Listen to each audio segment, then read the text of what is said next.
Hey guys, I have a quick update today on some of the projects that I've been working on.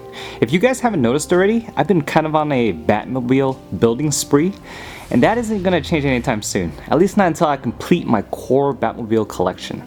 The ones I still want to build in minifigure scale are the Injustice Batmobile, the Tumbler, the 1966 Batmobile, the Batman vs Superman Batmobile, and the Arkham Knight Batmobile. They aren't in any particular order except for the Injustice Batmobile. I'm almost ready to build and review that beauty, just waiting on one more Bricklake order that should be arriving very soon.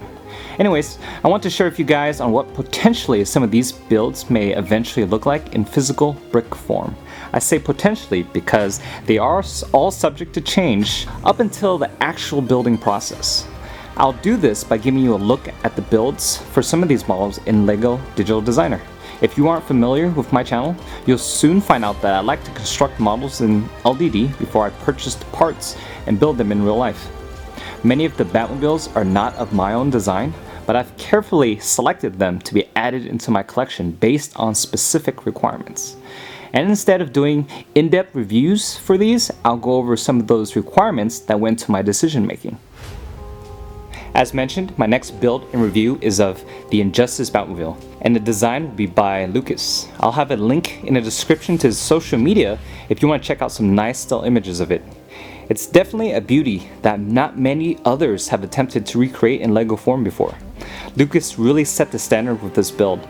I can't wait to share my love for this model with you guys and get it added to my collection. Here's my take on the Tumbler design. However, I can't take full credit, as there's been so many different Tumbler designs that have inspired me over the years. Seriously, there are a lot of custom tumblers out there, but instead of using any of those designs, I want to build my own, mainly because there aren't any that meet my particular requirements. The scale and overall size was really set by the wheels. I knew I had to have the quad wheels set up in the rear using these wheels that are quite common on LEGO Batmobiles. This meant that the width would be at least 8 studs wide, and if you factor in the exhausts in the back, then the total width comes out at 10 studs wide. The max height was set by the height of the rear wheels plus the height of the spoilers, which are the tallest point on the actual vehicle. Then the length was determined on how compact I can make the design while still including all the signature key elements from the real vehicle. These key elements included the side vents and side window bays.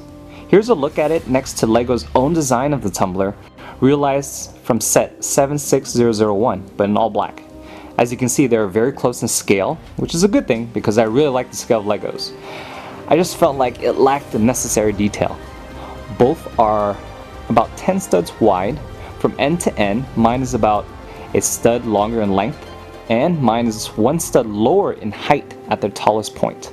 I'm really happy with the design and proportions of it, so I'm excited to get building with this one. Here's my version of the 1966 Batmobile. I thought LEGO's version of it is okay, but I want to scale it down to more proper minifigure proportions. I brought it down to about 6 studs wide while making sure that Batman and Robin still properly fits. The front end was redesigned to be more smooth, streamlined, and accurate to the actual vehicle. I also added more roundness to the body by using curved slope pieces on the underside. There's also detail added to the rear to make it a bit more accurate as well. I had to make some compromises in order to bring it down to this scale. But overall, I'm happy with the reimagination of this classic vehicle. I'll have links to where you can purchase the LDD files for either of these builds in the description below for those of you who are interested. The Batman vs Superman Batmobile will be a modified version of Lucas's design. I have Lucas's design on the left, my slightly revised version in the middle, and LEGO's model on the right. I really like his design of it, but I want to incorporate the large windscreen pieces that came with LEGO's BVS Batmobile.